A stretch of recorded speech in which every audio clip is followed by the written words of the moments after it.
오늘은 골로새서 3장 13, 14절 두 절 말씀을 가지고 좀 말씀을 나눠보도록 하겠습니다.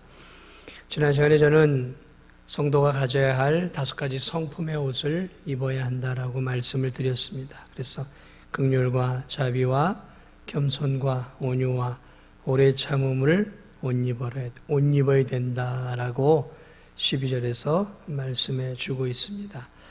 이것은 그리스도인이 가져야 할 중요한 5가지의 성품입니다. 이러한 성품을 이제 가지고 13절에서 이제 오늘 14절은 성도가 가져야 할 삶의 태도, 자세, 특별히 믿음을 가진 형제들이나 이웃들에게 우리가 어떤 태도와 삶의 자세를 가져야 할 것인가 말씀해 주고 있습니다. 새벽마다 지금 레위기 19장을 하고 있는데 이 레위기 19장에서 그리스도인들이 어떻게 거룩하게 살아야 될 것인지를 설명해 주고 있는데 그 거룩이라는 것이 성도와의 관계, 이웃과의 관계 속에서 거룩이 드러나야 하는 것을 레위기 19장에서 아주 자세하게 설명해 놓고 있습니다. 우리는 거룩이라고 하면 뭔가 우리의 태도가 좀 근엄하고 걷는 자세라든지 목소리라든지 뭐 좀 행동하는 것들이 좀 다른 사람하고 좀 다른 그런 쪽으로 거룩을 생각을 했는데 레위기 19장을 보면 거룩은 그런 게 아니에요. 하나님과의 관계를 어떻게 맺고 있느냐, 그리고 우리의 이웃과 어떤 관계를 맺느냐가 거룩을 규정해주는 범위예요. 오늘 이 본문도 마찬가지예요. 이것도 거룩한 삶이죠. 도대체 어떻게 하는 게 거룩한 성도의 삶인가? 거룩한 성도의 삶. 오늘 여기서 말하고 있는 2가지가 있는데 그 중에 첫 번째는 용서입니다. 용서. 우리 13절 함께 다시 한번 읽어보겠습니다. 시작.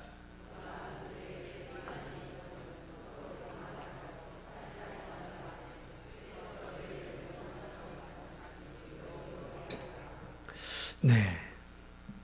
누가 누구에게 불만이 있거든, 특히 여기서 이제 성도들 간의 관계들이 대부분이죠. 여기서 이 불만이라는 말은 이제 다른 말로 얘기하면 관계 속에서 맺어지는 서로 간에 이렇게 관계를 맺고 살다 보면 무엇이 생깁니까? 마음에 안 드는 일들이 생겨요. 서로 이렇게 일하다 보면, 교제하다 보면. 그래서 이렇게 관계 속에 생기는 불평거리나 또는 불만들, 이런 것들을 이제 성경은 이제 불만으로 이렇게 표현을 하고 있습니다. 자, 그러므로 오늘 이 본문에 대해서 특별히 우리가 좀 생각해 봐야 될 게 뭐냐면, 아무리 좋은 성도들 간에도 서로 간에 원망이나 불만을 가질 만한 일들이 필연적으로 생겨난다라는 것입니다. 신앙생활을 오래 하다 보면 신앙이 성숙해지고 성장해지는 것은 사실입니다. 그런데 우리가 신앙생활을 하다 보면 믿음이 깊어지면 깊어질수록 우리가 느끼는 하나의 사실이 있어요. 그것은 무엇이냐면, 우리 모두가 다 약한 존재구나. 약한 존재구나라는 거죠. 죄를 지을 수 있고 다른 사람의 마음에 피멍을 들게 할 수 있는 약한 존재다라는 것이죠. 신앙생활을 하다 보면 다른 성도들이 나를 섭섭하게 하고 서운할 때가 있습니다. 그런 일들이 참 많죠. 때때로 다른 성도들 때문에 다른 성도들이 나를 무시하고 또 내 자존심을 상하게 할 때가 있어요. 때론 나의 약점이나 연약한 점들을 이렇게 좀 노출을 시키고 지적하거나 공격해서 나를 화나게 하거나 나를 당황스럽게 만들 때가 있습니다. 심지어는 다른 성도들이 나를 속이거나 나에게 거짓말을 할 때가 있어요. 그런 것들을 알게 되면 정말 화가 나죠. 내 안에 불평이 생기고 불만이 생깁니다. 그 성도를 향한 불평과 불만이 우리 안에 생겨나게 됩니다. 어떤 성도들은 자신에게 모욕을 주거나 또는 손해를 끼치는 경우들이 있습니다. 성도들 간에 이렇게 모욕스러운 일들을 당할 때, 또 불쾌한 일을 당할 때 참 당혹스럽죠. 함께 믿음을 공유하고 함께 천국을 향해 간다고 하는 성도들이 서로 간에 이렇게 상처를 주고 받는 그러한 관계를 가지게 되면 대단히 참 어려운 마음을 우리가 갖게 됩니다. 서로에게 그러한 상처들을 주는 경우들이 많이 있습니다. 그래서 우리는 원치 않게 그러한 불평과 불만을 다른 사람에게 주기도 하고, 또 내가 다른 성도들을 통해 또는 세상 사람들을 통해 내가 받는 경우들이 많이 있어요. 저는 그런 일의 모습들을 보면서 실망하고 또 상처를 받고 교회를 쉬는 성도들도 봤고, 또 심지어는 내가 이런 교회라면, 이런 성도들이 있는 곳이라면 나는 교회를 다니지 않을 거야 라고 교회를 그만두거나, 아니면 신앙생활에 아주 소극적이 되어서 사람을 기피하고 성도를 기피하고 그저 예배만 드리는 그러한 성도들이 있는 것들을 압니다. 우리 모두는 고슴도치와 같아요. 고슴도치는 서로 사랑해도 가까이 가기 어렵죠. 왜요? 가까이 가면 서로가 서로를 막 찔러요. 거리를 두어요. 그래서 그렇게 거리를 두고 신앙생활하는 연약한 성도들이 적지 않게 교회들마다 있는 것들을 보게 됩니다. 왜요? 상처를 받아서 그래요. 다른 성도들을 상처를 받고 또 그 상처가 아물지 않았고 불평과 불만이 그 성도에게, 사람들에게 있기 때문에 더 이상 내가 용서는 하지 못하고 더 이상 상처는 받고 싶지 않으니까 거리감을 두고 교제권 밖으로 이렇게 나가요. 저는 오늘 이 본문을 통해 여러분들에게 꼭 기억해야 할 중요한 진리를 가르쳐주고 싶습니다. 그것은 아무리 좋은 성도들이 모인 곳이라 할지라도 교회는 죄인들이 모인 곳이다라는 것이죠. 저도 죄인이고 여러분도 죄인이에요. 어떤 죄인이에요? 구원받은, 그리스도의 법의 피로 구원받은 죄인들이죠. 우린 모두가 미숙한 존재들이에요. 저도 미숙하고 여러분도 미숙해요. 나이를 먹는다고 저절로 성숙해지는 것은 아닙니다. 교회 생활을 오래 한다고 저절로 성숙해지는 것은 아닌 것 같아요. 직분을 받고 중직을 받는다고 저절로 성숙해지는 것은 아닌 것 같아요. 부단한 말씀을 통해 자기가 깨지고 성숙해지고 말씀을 통해 다듬어지지 않으면, 혹 다듬어진다 할지라도 여전히 교회 안의 성도들은 불완전한 죄인들이에요. 그래서 오늘 성경에도 그것을 전제로 이야기를 하기 시작하는 거예요. 누가 누구에게 불만이 있거든. 교회 안에, 골로새 교회 안에 그런 일들이 많이 일어났다라는 얘기예요. 사랑하는 여러분, 교회 안에는 천사들이 모여 있는 곳이 아닙니다. 목사도 천사가 아니에요. 우리 장로님들도 천사가 아닙니다. 천사 없어요. 다 자기 성질이 있고, 다 자기 주장이 있고, 다 자기의 강한 개성들이 있단 말이죠. 그러므로 연약한 성도들 간에 관계를 맺고 함께 사역을 하다 보면 마음에 맞지 않고 뜻이 맞지 않는 경우들이 많이 생기게 됩니다. 그렇게 되면 어떻게 되겠습니까? 부딪히는 것이죠. 부딪힐 수밖에 없겠죠. 사회에서는 더 이상 말할 것도 없겠죠. 그러나 저는 사회는 이야기하고 싶지 않습니다. 왜냐하면 사회는 치열한 경쟁 사회고 생존 전쟁이 벌어지는 곳이니까. 저는 이 범주를 교회 안으로만 오늘 좁혀서 좀 이야기를 또 여러분과 좀 나눠보려고 합니다. 자, 어쨌든 의도적으로 내가 한 것은 아니지만 고이든 타이든 간에 우린 서로에게 상처를 주게 되고 서로에게 불평거리, 불만거리, 때로는 책망거리를 서로 간에 주게 된다라는 것이죠. 이런 일들은 교회들 안에 옛날 이 초대교회 안에도 많이 일어났던 것들을 보게 됩니다. 이 빌립보서 4장 2절을 보면 이런 말씀이 있어요. 내가 유오디아를 권하고 순두개를 권하노니 주 안에서 같은 마음을 품으라. 빌립보 교회 안에 오늘날로 말하면 좀 권사급 되는 신실한 하나님의 여종 둘이 서로 마음이 맞지 않아 지금 다투고 있어요. 함께 하나님의 일을 하면서도 서로 뜻이 맞지 않아서 다투고 있는 것들을 보게 됩니다. 그래서 바울이 서로 한 마음을 좀 품자라고 권면하고 있는 것들을 보게 됩니다. 사도행전 15장을 보면 위대한 하나님의 사람 바울과 위대한 하나님의 사람 바나바가 마가라는 사람을 놓고 서로 크게 다투게 됩니다. 왜냐하면 이 마가라는 사람이 1차 전도여행 도중에 힘이 들어서 도망을 가버려요. 힘들어서 손을 들고 가버려요. 그래 이제 1차 전도여행 때 밤빌리아 지역에서 도망을 가버리거든요.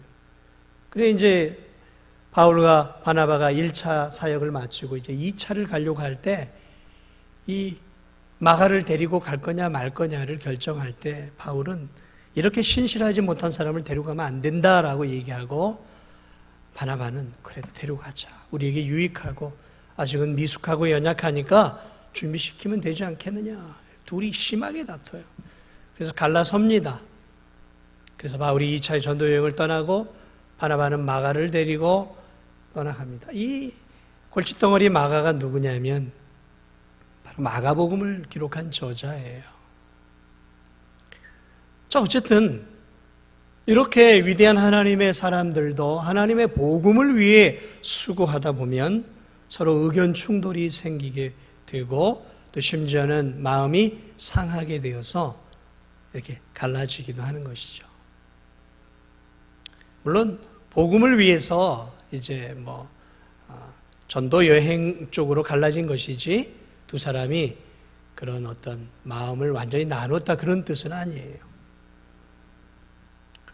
고린도전서 교회도 마찬가지입니다. 교회 안에 파당들이 일어났어요. 그래서 바울파, 게바파, 그리스도파, 이렇게 서너 개의 파로 이렇게 고린도 교회 안에 파당이 나누어지는 것들을 보게 됩니다. 교회 안에 무슨 바울파가 어디 있고, 게바파가 어디 있고, 아볼로파가 어디 있고, 무슨 예수파가 어디 있냔 말이죠. 그리스도 안에 교회는 성도들은 하나죠. 그런데 놀랍게도 교회 안에는 늘 언제나 이런 파당들이 존재해요. 우리 모임, 우리 그룹 해가지고 견고한 성을 쌓고 그 성 안에 안주하려고 한단 말이죠. 다른 사람이 들어오질 못하게 만들어요. 그래서 심지어 이렇게 교회들 안에도 무슨 목사판이 무슨 장로판이 나누어지고 때로는 이쪽 판이 저쪽 판이 나눠져서 교회가 두동강이 나서 제가 지난번에도 한번 칼럼을 썼지만 1988년도에 그렇게 교회 안에 분쟁이 생겨서 조그만한 교회, 시골 교회가 커야 얼마나 크겠습니까? 교회가 두동강이 났어요. 그래서 한 그룹은 본당에서 예배를 드리고 한 그룹은 교육관에서 88년부터 올해까지 거의 30년, 40년인가요? 30년을 세월을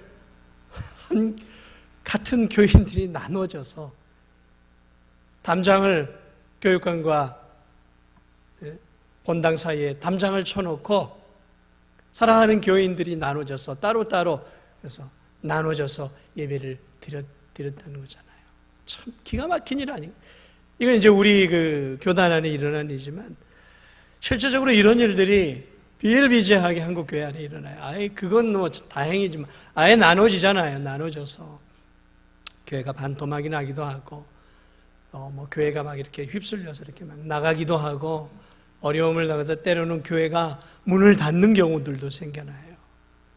그런데 이게 큰 문제를 가지고 나눠지는 게 아니에요.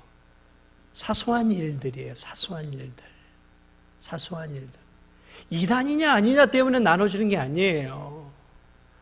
참 안타까운 것은 작은 일들, 마음을 상하게 하고 또 고집을 부리고 별거 아닌 거 가지고 진리냐 비진리냐의 문제를 가지고 싸우는 게 아니고 이단이냐 아니냐의 문제가 아니라 작은 문제 하나를 가지고 마음들이 틀어져서 교회 안에서 그런 어려운 일들을 겪는 교회들이 여러분 생각보다 많아요. 생각보다 많아요.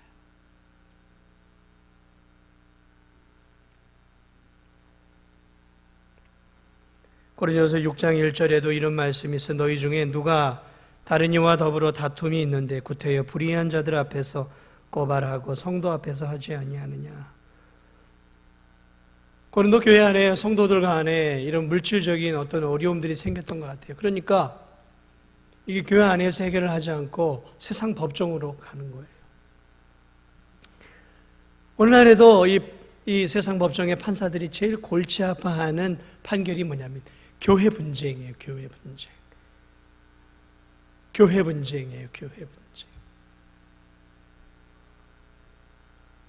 교회 안에 문제가 생기면은 교회 안에서 이런 목회자를 통해 또는 당회를 통해 문제를 서로 양보하면서 해결해야 되는데 말을 안 들어요.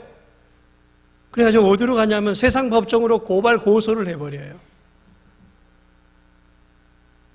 그래 이 판사가 누구냐? 집사예요, 집사. 장로예요, 때로는. 그래 다른 교회 성도들을 판단을 하고 앉아있으니 얼마나 고통스럽겠습니까? 교회 안에서 해결해요. 저도 예전에 작은 교회를 섬겼어요. 모교회이고 첫 사역을 했던 교회였는데 참 집사님 한 분과 나이든 청년 한 명이 동업을 하게 된 거예요. 동업을 하고 너는 돈을 내고 기술을 내고 뭐 이런 식으로 해가지고 동업을 했는데 처음엔 잘했는데 나중에 시간 지나면서 이 청년에게 좀 거짓말도 하고 좀 사기를 쳤던 것 같아요. 이게 드러나가지고 작은 교회에서 분란이 일어났어요. 근데 그 문제가 저는 어렸을 때니까 한 중학교, 고등학교 때니까 잘 해결되었으면 좋은데 그 조그마한 교회에서 서로 그렇게 친하게 지냈던 그 두 분이 동업까지 하면 얼마나 친했겠어요. 결국은 문제를 해결하지 못하고 세상 법정으로 갔어요. 그래서 한 사람이 감옥살이를 좀 했어요. 그리고 두 사람 다 교회를 물론 떠났습니다. 모르겠어요. 그분들이 신앙생활을 하고 있는지 안 하고 있는지 잘하고 있는지는 모르겠지만 잊지 못할 가슴 아픈 그런 모교의 아픔들을 갖고 있어요.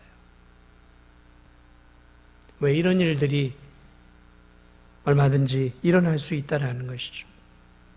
에서는 야곱을 향해 복수의 칼을 갈죠. 가족 간에. 부친이 죽으면 동생을 죽이려 하고 20년이 넘도록 복수의 칼을 갈잖아요. 하나님의 은혜를 야곱에게 주지 않았으면 야곱은 돌아오는 중에 칼에 맞아 죽었을 거예요. 형한테. 마치 가인이 아벨을 죽인 것처럼 또 다른 폭력이 가정 안에 또 일어날 뻔했지만 하나님이 막으셨어요. 오늘도 교인들 간에 가족 간의 재산 분쟁 또는 유산 분쟁으로 또 부부 간에 부모와 자식 간에 형제 간에 이러한 이권으로 인해서 교인들 간에 다툼들이 일어나요. 저는 이런 부분들을 우리의 연약함 때문이라고 생각을 합니다. 우리 성경도 그것을 인정하고 있어요. 그럼 어떻게 풀어야 되느냐, 어떻게 해야 되느냐라는 것이죠. 13절은 우리에게 다시 한번 어떻게 풀어야 할지를 알려줍니다. 누가 누구에게 불만이 있거든 서로 용납하여 피차 용서하되 주께서 너희를 용서하신 것 같이 너희도 그리하고.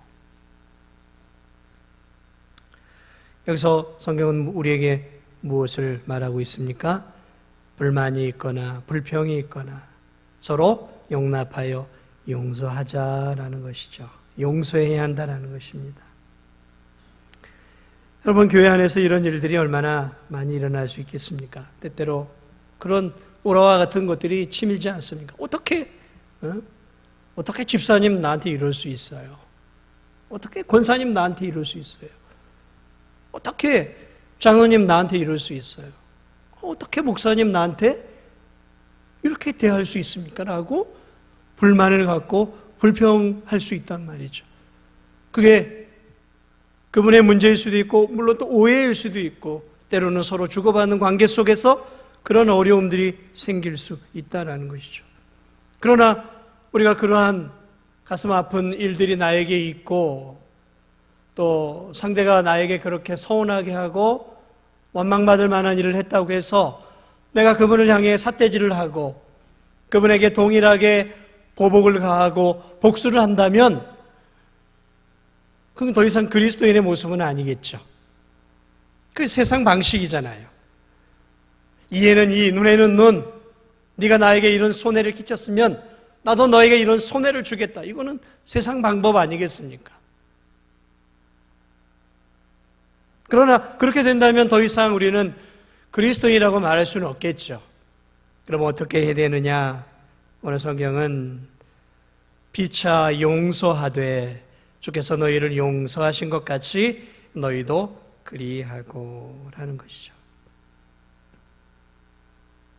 우리는 먼저 서로의 약점을 인정할 수 있어야 되는 것이죠. 그러한 어려움을 당할 때 먼저 노하기를 좀 더디 할 수 있어야 됩니다.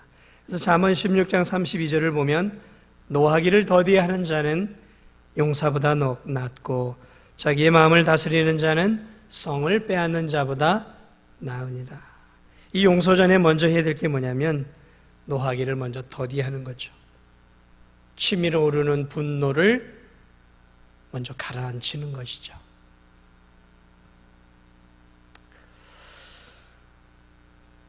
오늘 성경은 우리에게 일방적 용서를 이야기하고 있는 건 아니에요. 주께서 너희를 용서하신 것 같이 우리가 용서를 해야 하는 이유를 설명하고 있습니다. 주께서 예수님께서 너희를 용서하신 것 같이 너희가 큰 용서를 받지 않았느냐라고 바울이 지금 말하고 있는 거예요.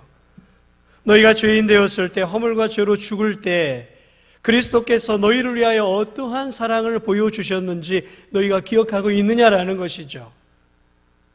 너희가 죽을 수밖에 없는 그러한 상황 속에 있을 때 예수 그리스도께서 너희를 위하여 물과 피를 다 쏟아주시고 죽기까지 너희를 용서해 주시지 않았느냐라는 것이죠.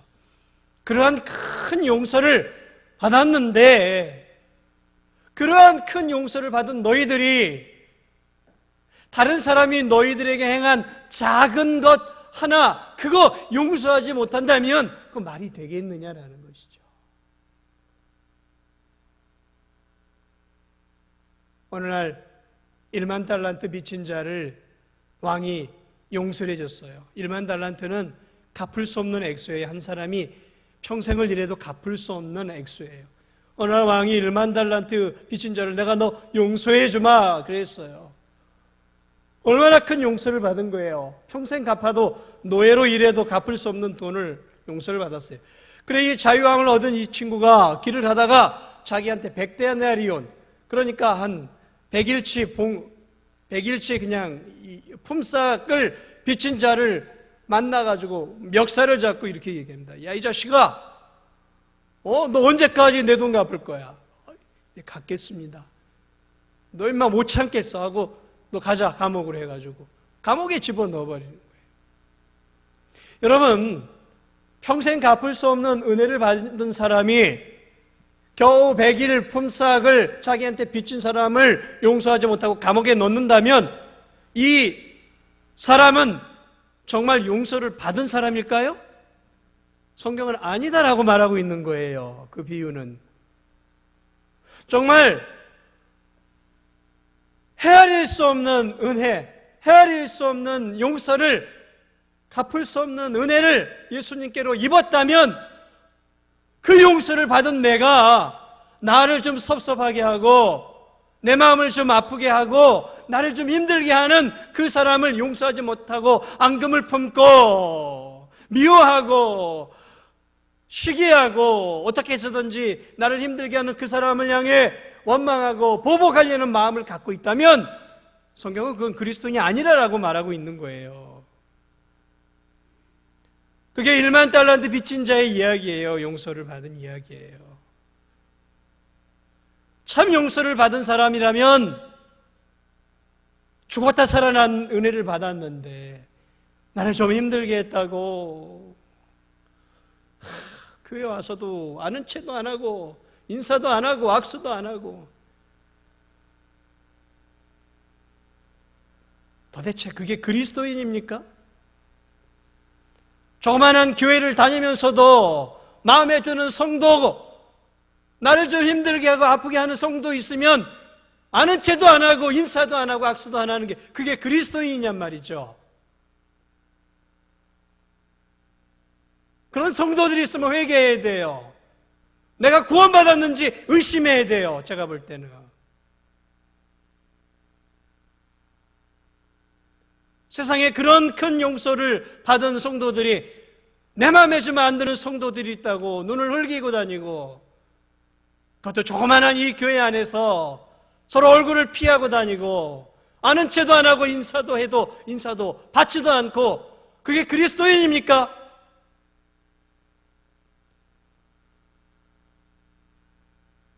우리가 우리 자신을 돌아봐야 돼요.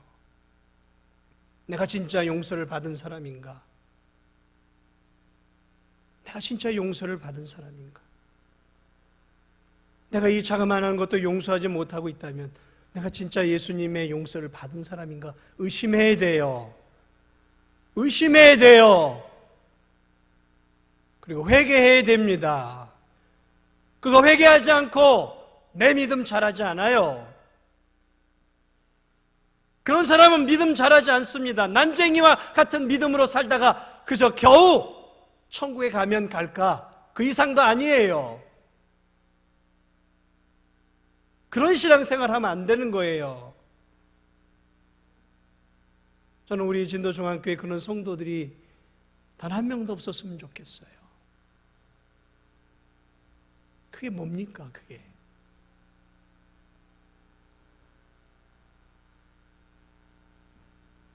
주께서 너희를 용서하신 것 같이 우린 1만 달란트 빚을 진 자였어요. 그런데 용서를 받았잖아요. 그렇다면 100데나리온 나에게 빚진 자, 내가 1만 달란트 용서를 받았으니까 1000만 분의 억만 분의 1밖에 안 되는 그 적은 거 용서 못 해주겠냔 말이죠. 큰 용서를 받은 우리들에게 이제 그 사랑으로 상대방의 작은 잘못을 용서해 줄 수 있어야 된다라고 오늘 이 성경은 우리에게 말하고 있습니다. 베드로가 예수님, 내가 몇 번이나 용서를 해야 되겠습니까? 그래, 70번에 7번이라도 해라. 이것은 무슨 말이에요? 너희가 큰 사랑을 받았지 않았느냐? 끝까지 용서해야지.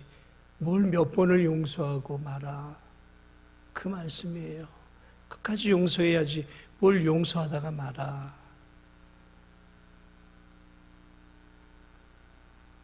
그렇습니다.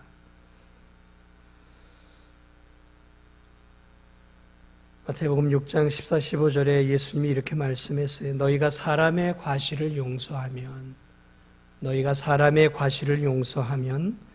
너희 하늘 아버지께서도 너희 잘못을 용서하실 것이요 너희가 사람의 잘못을 용서하지 아니하면 너희 아버지께서도 너희 잘못을 용서하지 아니하시리라.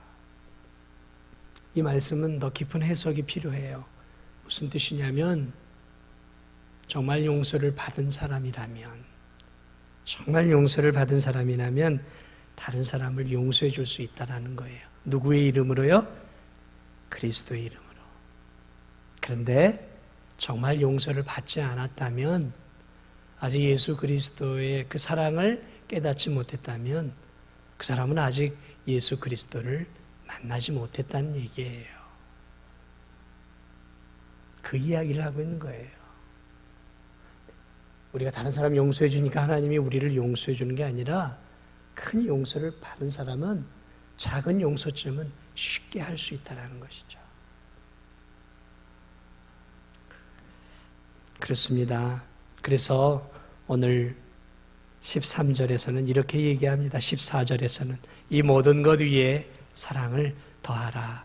이는 온전하게 매는 띠니라 라고 말씀하고 있는 것이죠.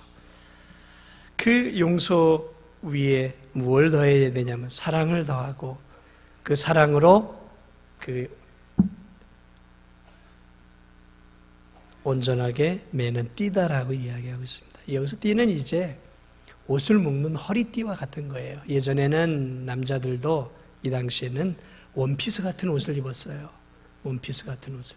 이 원피스 같은 옷을 묶으려면 이 끈을 해가지고 이렇게 이제 묶는 것이죠. 그렇게 그 이야기예요. 모든 것으로 성품으로 하나님이 주시는 좋은 인격으로 너 자신을 무장을 하되 결국 무엇으로 이제 마지막 끈을 묶어야 되냐면 사랑으로 묶어야 한다는 거예요. 그러니까 결국 이 모든 것은 사랑으로 엮여져 있을 때, 사랑으로 이 모든 것들이 준비되어져 있을 때 하나님이 원하는 사람이 될 수 있다는 거죠. 모든 것 위에 사랑을, 그러니까 사랑이 들어가 있어야 되는 거죠. 이 사랑은 일반적인 사랑이 아니라 성령의 열매로서의 사랑, 아가페적인 사랑이에요. 그래서 갈라디아 5장 22절에도 오직 성령의 열매는 사랑과, 사랑이 맨 먼저 나오죠. 고린도전서 13장에도 내가 사람의 방언과 천사의 말을 할지라도 사랑이 없으면 소리나는 구리와 울리는 꽹과리가 되고 내가 예언하는 능력이 있어 모든 비밀과 모든 지식을 알고 산을 옮길 만한 모든 믿음이 있을지라도 사랑이 없으면 내가 아무것도 아니요. 심지어 믿음이 있어도 거기에 사랑이 들어가지 않으면 아무것도 아니라는 거예요. 천사의 말을 할지라도 사람의 방언과 예언하는 능력을 말하고 모든 비밀과 모든 성경 지식을 가득하게 갖고 있어도 그 사람에게 그리스도의 사랑이 없으면 아무것도 아니라는 것이죠. 그러므로 그 모든 것 위에 사랑으로 묶어야 되는 거예요. 그러니까 사랑으로 모든 것들이 시작이 되어야 된다는 것이죠. 그래서 로마서 13장 8절에서 남을 사랑하는 자는 율법을 다 이루었느니라 말씀하고 있어요. 남을 사랑하는 자는 모든 율법을 다 이루었느니라. 13장 로마서 10절에서도 그래서 사랑은 율법의 완성이다라고 말씀하고 있는 것입니다. 사랑하는 여러분, 오늘 이 13, 14절의 말씀은 우리에게 교회 안팎에서 다른 성도와 사람들에게 어떻게 대해야 할지에 대해서 중요한 진리를 가르쳐주고 있어요. 누가 누구에게 불만이 있거든 서로 용납하여 피차 용서하되 주께서 너희를 용서하신 것 같이 너희도 그리하고. 여러분 아직도 마음 깊은 곳에 용서하지 못한 사람들이 있습니까? 마음 깊은 곳에 아직도 저 사람의 행동을 미워하지 않는 것들이 있습니까? 아직도 저 사람만 보면 내가 피해 다니고 악수도 하지 않고 눈도 마주치지 않고 대화도 하지 않는 성도들이 혹 있습니까? 그렇다면 오늘 이 말씀을 다시 한번 가슴에 새기세요. 그리고 우리 모두가 여전히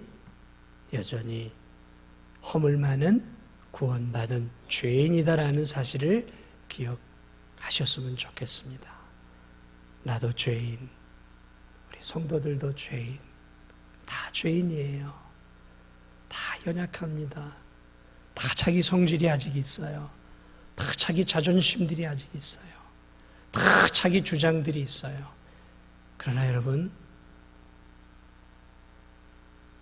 그러하기 때문에 우리에게 용납과 용서가 필요한 것이죠. 그렇지 않겠습니까? 우리가 천사들이라면 더 이상 이 성경이 무슨 우리에게 의미가 있겠습니까? 작은 것 하나지만 오늘 우리에게 주어진 이 보석 같은 말씀, 이 말씀을 우리가 다시 한번 기억하면서 내 삶 속에, 내 행동 속에, 내 성품 속에 예수 그리스도의 그 사랑으로 내가 행동하고 있는지, 아니면 나의 의를 드러내고 다른 사람에게 인정받기 위해, 다른 사람에게 칭찬받기 위해서 내가 가식적으로 어떤 일들을 행하고 있는지, 아니면 나 같은 죄인, 그저 지옥에 떨어져 죽을 수밖에 없는 나 같은 죄인을 위해 이 땅에 오셔서 목숨까지도 아낌없이 다 주신 그 크신 은혜와 사랑, 그분의 용서에 늘 감격해서 그분의 사랑으로 오늘도 내가 다른 사람의 허물을 감싸주고, 그 사랑으로 다른 사람의 허물을 용서해주고,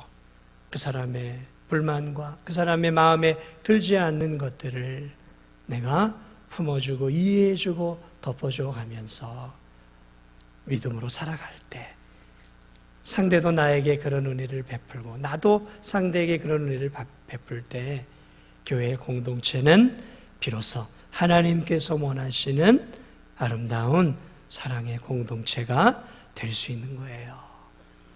쉬운 일은 아닙니다. 그러나 여러분, 우린 달라야죠.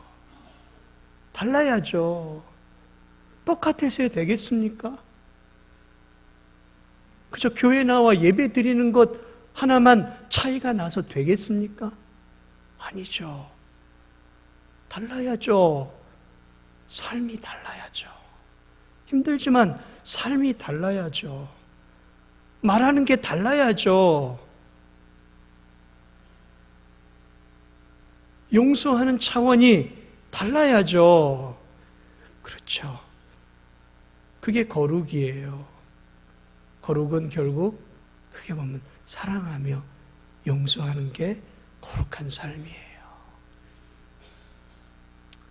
저도 어렵고 여러분도 어렵죠. 그러나 우리가 이렇게 하나님의 큰 은혜와 사랑을 받았음을 기억하면서 하나님께서 기뻐하는 이러한 용서와 그리스도 안에 있는 아름다운 사랑의 삶을 우리들이 주님 품에 안길 때까지 끝까지 살아낼 수 있는 그런 복된 은혜가 저와 여러분 가운데 있기를 주님의 이름으로 축복을 드립니다.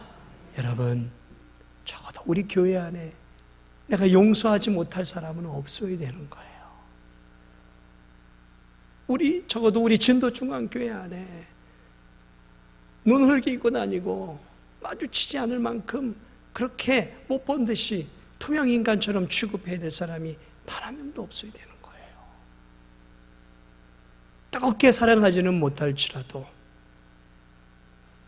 오늘 이 말씀대로 용서하는 삶을, 용납하는 삶을 살아가는 우리 진도중앙교회 성도들이 또 우리 모두가 다 되시기를 주님의 이름으로 다시 한번 축복을 드립니다.